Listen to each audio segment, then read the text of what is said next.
Hi, I'm Renee Richel, the founder and president of One True Match. I'm here to help you find and cultivate the love of your life. For over a decade, I've dedicated my life to the importance, purpose, and dynamic of human relationships. My team and I are disciplined by faith, love, and integrity to help our clients find the quality relationship they've always dreamt of. Each week, I will be sharing the tools and tips I've learned that have rooted my success as a matchmaker with other leaders around the world. Okay, ready? Hello, loves. Welcome back. We are so excited to be here for another awesome episode to share all things that are asked of us and just in general have a conversation, right? Because that's what we love doing. We have these talks all the time. You are getting it first in hand now in video, talking what our like weekly, daily conversations happen at the office. And so today we're going to talk about life has you feeling overwhelmed sometimes. Yeah, and lots of people ask us this, especially when it comes to dating, and they are unsure, kind of get themselves in a hole of how to either get out of it or what to do in that time. Yes. And so we have an exercise in our office, which this is actually kind of comical. And this started all the way back to my youth, which maybe I'm dating myself here. But I grew up, or maybe I'm making myself young and youthful, is that I grew up where before emojis existed, in the Care Bear era. Hey, I had Care Bears too. All right, so that actually might make me sound young and youthful, which is fantastic.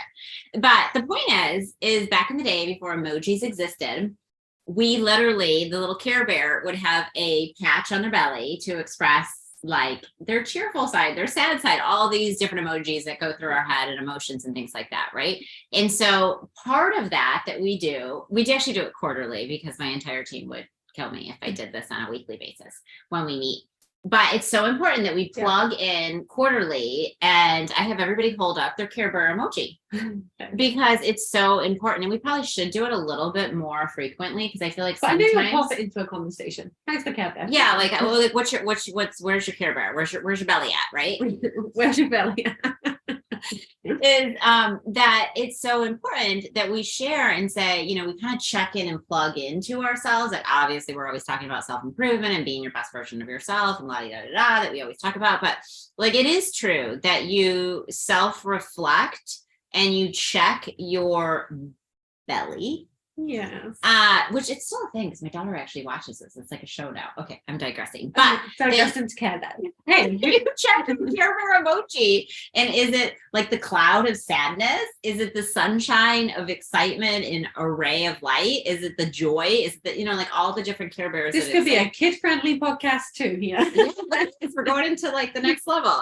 Is that it's just so important that you check where you're at because we all can feel very overwhelmed a lot of the times. And I think part of what I always say, like sometimes it feels like that pressure cooker, when it's like the thing pops because it's like now the whatever you're cooking. Okay, don't give me a cooking time. Now I'm in the kitchen. But when the temperature thing, like it pops and you know that the meat is ready or whatever, the reality of it is like I think it's so important that sometimes like when you start feeling that way, something's got to change. Yeah. Something needs to change before you explode, blow up, flip out on people, and have this overwhelming feeling of like, I just can't do it all. Yeah. In today's day and age, it's like, it's expected for you to be perfect all the time. And you have to be here and you have to be there and you have to be that and you have to do this and da-da-da. And I'll never forget, we interviewed somebody like last week. I don't know, you weren't on that interview. It was an exit interview from one of our clients. I don't know if you did the first round. Well, it doesn't matter.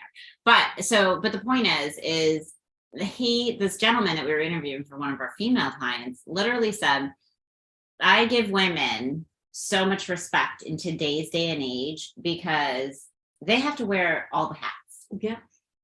And it made me think and admire him in just his answer of that he respected that because I think there is definitely this pressure that us women put on ourselves all day long that like we do have to do it all and we have to do what a man does and we need to do better. Plus we also need to be a mom and plus we need to do this and we need to do that and da-da-da. And so we put so much pressure on ourselves all the time. And I'm not saying for like, because men have another side of pressure. Like they have to keep making more and they have to keep doing more and they have to keep doing more and they have to keep impressing and they have to be protective and all these things. And that, so I think one of the problems we all have which we just did a podcast on this, is obviously talking about, getting off your phone and everything else, is like, we get the pressure from so many angles that, like, at the end of the day, I know my to-do list, and maybe this is partially part of it. Like, maybe my to-do list is too long. So then you kind of get overwhelmed because, well, you've only checked off 3 things, which you were hoping to check off 10. And at the end of the day, you honestly have a -2.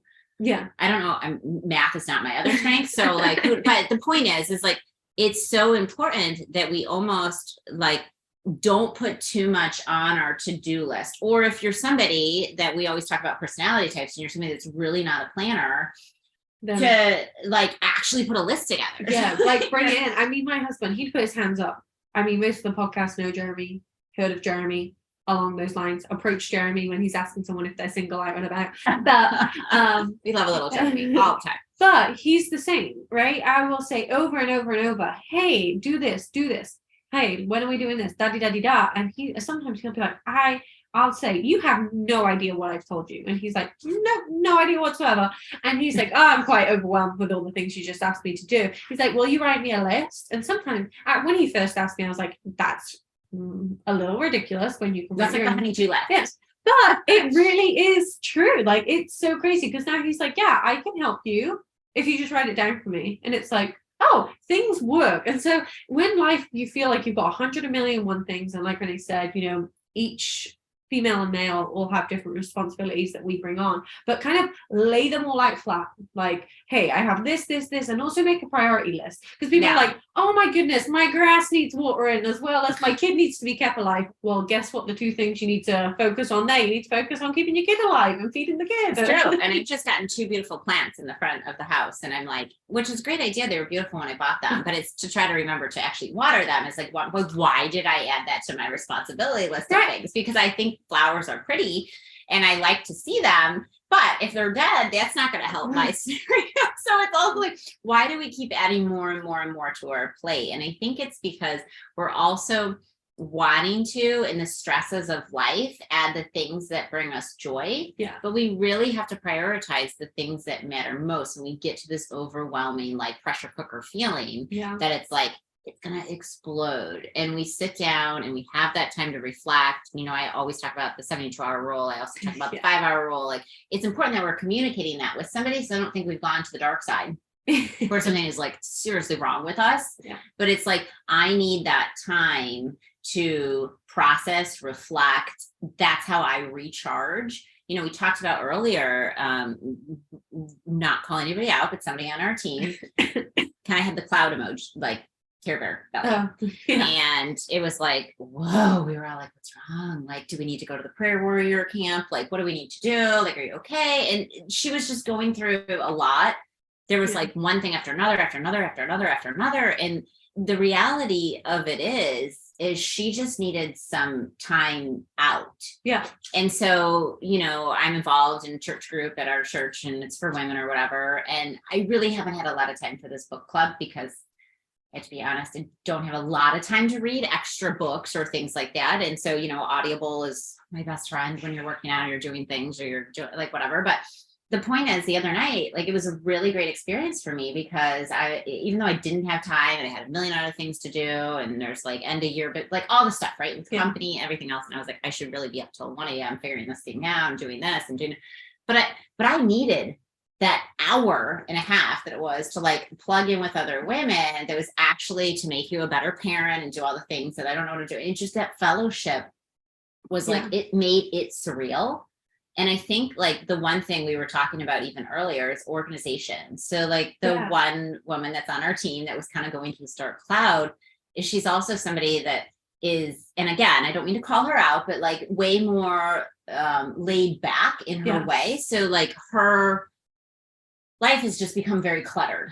Yeah, is the best way to put it. And it's not in a mean way, because people can work like that, but to only some degree, right? Mm-hmm. You then get to the point where all your clutter. So there's a table in front of me. I guess I was going to say all over this table. So say, for example, on your table in front of you, if you work at a desk, I mean, so many people probably work at a desk like we do every day. For the most part, is when everything goes all over your desk, there's only, yes, you can work in this little space, and yes, you can work in this little space, but there comes to a point where it's all covered, and then you're frazzled, right? Yeah. And so it sounds silly, but even by putting, I'm given the analogy of, putting your letters in a pile on the desk, or doing, just spend 20 minutes. And you might think, I don't have those 20 minutes right now. But then you're going to sit at your desk the next day and be like, wow, I feel like a new person. So organization, although it sounds very silly to some degree. No, it's so true. Like right now I'm in the middle of redoing my closet. Yeah. And it stresses me out because I'm like all about fashion. I'm all about outfits, but like I can't find anything. Yeah. And it's like, it's so like in my closet is my one sacred ground, other than obviously my prayerful time. But it's like my escape to be yes, like nobody usually follows you in the closet. It's kind of like when you're taking a shower, I can't hear you. Yeah. Nobody talks to you, right? So like, it's like your one place. And right now it is just a chaotic mess. So I feel like, and it's so silly because throughout the day, I don't think about my closet, but at the end, before I start my day and the day when I come home, it's like frustrating. And it's like, what you feel like you want to unwind and now you can't because, you spend your morning and your night in your closet since the beginning and end of your day. And I'm like, I got to get the closet together. Like, it's just one of those things that like when things are off balance, especially even in your personal life, as much as we always say, don't bring it into your, career or your work life, it does affect you in all areas. Like, whatever job you have, like you just have to figure out a way to be organized, even if you're not somebody that's an organizational person. Yeah, I always say, like, so many people will say, I mean, they even tell us when it comes to dating, I'm so overwhelmed, I'm drowning, but only in this area. I'm like, that's not true. You can't, realistically, you can't just drown in one area of your life. When you're drowning, everything's going down with you, Yeah, the ship is sinking. Yeah, everything is sinking. So when people say, I'm only drowning in this area, I'm like, no, you might feel like it's only in that area, but it's affecting every other area that's in your life. And it's also with of course, we're going to add it into dating, but when it comes to dating, people will come to us and be like, I'm really overwhelmed with my dating life. I've been on online dating, and I've gone out at least 5 times this week with someone else, and I'm going out with someone else here and someone else here. And this month, I'm probably going on 10 dates. I'm like, well, you know what? How can you even give that time and valuableness, like giving your value to those dates you go on, because they're coming out of left, right, and center. You're not like focusing on one. And people have that tendency. Yes. I love my mom to death, but she's very famous for like starting one project and then another and another and another and another. And I go over there and I'm like, it's a chaotic mess. Ever since I was a little kid, my mom would always be like, I knew when you were in the kitchen because I put everything, because I can't function when things are not in some orderly manner. And so like if you're somebody that's feeling really, really overwhelmed, even though like sometimes like you'll have a late night and I'll stay up because I'm like, I have to organize for the next day. Otherwise I can't sleep. I can't think. I know we just did a podcast of like putting your phone down, even to the feeling of overwhelming that we just talked about. So if you didn't listen to the last one, listen to it, but I'm going to repeat it because I think it's a very, very valuable tool that, absolutely, everybody in our office, we've actually said, this works. This is crazy. Like, I know that there's like, people are light years ahead of us in our stupidityness and our like love our office, but like, maybe we're a little behind the times because we're connecting with people humanly all the time. So we want to do that and we put technology aside, but there's a place where you can like do this notification. So it's like people aren't bugging you after a time. Same thing, like in the middle of the night, I have found, because if you wake up in the middle of the night or like something happens, it's like the first thing you do is go to your phone. Don't do that. But it's so easy to, and and then you start to see a message and you start to see another message and then you're not getting sleep. And like all those things are the trickle effect of like, now you're not working out. Now you're not doing like all these things because you're exhausted. And you have nothing left to give, nothing left. I always say there's so many times that you'll just be like, I'm just trying to like push by stuff. Then you're not even doing a good job at it. At that point, you may as well not do it. So if you're worried about, and I know parents do this all the time, but if you're worried about maybe your kid not going to soccer, dance, and karate or something, well, and if you can't find the time to get them in all of them, and you're going late to the next one because you're only just running from the time, pull one out. It's more better to give 110% into one thing than spread yourself thin through all of them. And like Renee said, like it sounds like it's so hard to be like, I'm just going to put my phone away. Or even me and Renee will still find ourselves doing this sometimes. So even on texting, we'll talk about our social life, our life outside work, but sometimes we'll catch ourselves going back to work and we're like, hey, it's you know, we need to give ourselves a break from work. Yeah, it's their off time. Yeah, and it's really hard. I mean, it's hard to do, but when life gets overwhelming, you have to do that. So if you're close with your work friends, or you're close with your son's teacher or your daughter's teacher, like, you have to have boundaries. And I think that's, and we've probably done a podcast about, boundaries. About boundaries. But when life has you overwhelmed, you really have to put those boundaries in place to make you be a good person of yourself, but also to make you a good mom, a good wife, a good husband, whatever you are, or just in your career too. You have to be making sure that you're filling your tank some, because if you're running on an empty tank, I mean, you're running on your car with no gas, it's going to break down. The fumes are done, right? And I think you're also ruining the car. Right, you're ruining the engine. And I think another like great, because I always hate, like, this goes by so fast, but a closing point or one more thing to really think about is, I think so many times we put the pressure on ourselves that we have to come up with an answer today. Yeah. Which that's why I created the 72-hour rule, because I'm just literally, I practice what I preach, and I realize, like, I constantly, when I'm getting overwhelmed, I feel like I have to, and 72 hours, it could be longer. Yeah. Like, I think so many times when you're making decisions, whether it be in business or life or whatever, you're like, okay, I need to come up with an answer today, or I need to get back to this person tomorrow. And it's amazing how, like, I'm not saying to just shelve things and never deal with things, but how then in time, your answers that you're so worried about they come to fruition better than you ever imagined. And I think the times when you feel overwhelmed, it's so important to, like, pause, stop, go on the slow and steady route. Like I always say, slow and steady wins the race, right? Is to also, you know, take that time to reflect, pray about it. And ultimately we know that God's got it. Yeah. So, you know, sometimes in relationships, I mean, I can't tell you the number of stories of people that, you know, they should have met months earlier, or they should have met, like, I mean, a year earlier, or like, we'll have a client that'll come back around to us, and then that perfect person that they should have met 4 years ago, but for whatever reason, it wasn't the right time. And then they meet it, and it's like, wow, now it's the right time. And it's truly not our time. And we have to remember that that's always God's time. So when you're feeling overwhelmed, it's so important that, like, the other night when, you know, there was a lot going on, I went to this women's Bible group because I was like, I needed that reminder that ultimately God is in control. Yeah. So do things that sometimes I feel come out to be the best things when you unplug and do something that's out of whatever it is that's making you feel overwhelmed. So it puts it into perspective of, you know, life is only as evil as we make it.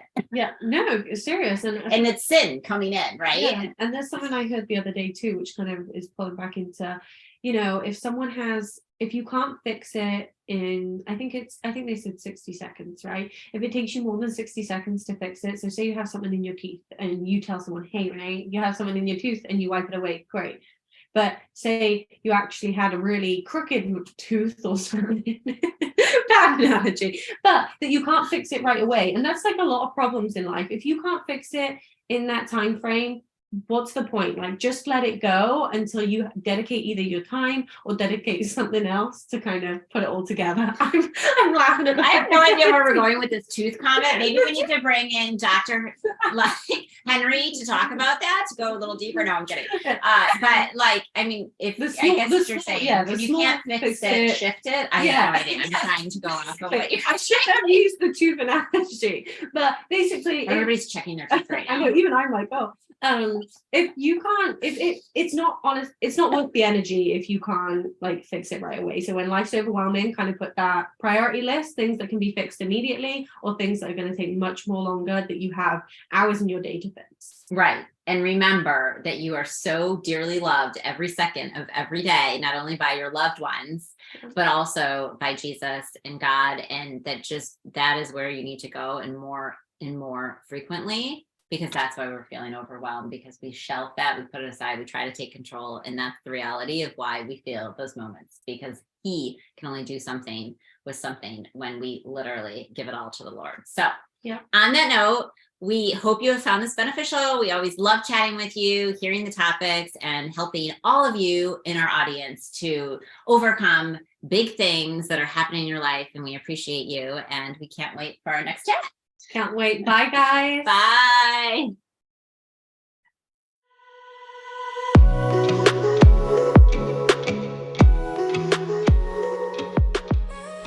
It's been another great talk on this episode of One True Talks by Renee Richel.